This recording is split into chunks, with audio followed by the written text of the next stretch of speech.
তো hello guys, কেমন আছো তোমরা? আমি চলে এসেছিলাম আমাদের এখানের চুনাবাটির বই মেলাতে, দক্ষিণ হাওড়ার সবচেয়ে বড় বই মেলা।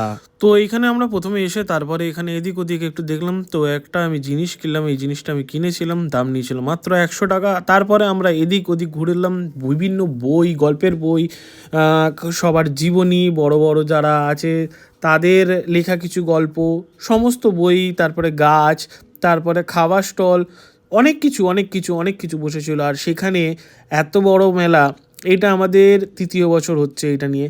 তো এইটা আমাদের সবচেয়ে বড়, দক্ষিণ হাওড়ার সবচেয়ে বড় মেলা, বই মেলা বলতে পারো। তারপরে এই দিকটা থেকে বইয়ের দিকের মেলাটা বসেছিল, মানে বইয়ের স্টলগুলো বসেছিল। তো এখানে বিভিন্ন রকমের বিভিন্ন সম্পর্কে রান্না বলো, গাছ বলো, তারপরে হচ্ছে কারোর জীবনী, সমস্ত রকমের বই এখানে অ্যাভেলেবেল ছিল। এমন কোনো বই নেই যেখানে পাওয়া যাচ্ছিল না। আমাদের ভগবত গীতাও সেই ছিল এখানে। তো তো মেলা দেখার পর আমরা একটুখানি দেখলাম, প্রোগ্রাম দেখছিলাম। এখানে একজন স্টোরি বলছিলেন, যে তাদের গল্প কাহিনী বলছিলেন। তো কিছুক্ষণ পর কিছু নাচ হলো, ডান্সের প্রোগ্রাম আমরা দেখলাম। তো বাড়িতে তো ইচ্ছাই করছিল না যে বাড়িতে চলে আসে। আর তোমরাও এসে ঘুরে যেতে পারো আমাদের হাওড়ার, দক্ষিণ হাওড়ার বই মেলাতে 2026। তোমরা কারা কারা এসেছো কমেন্টে জানাতে কিন্তু ভুলো না।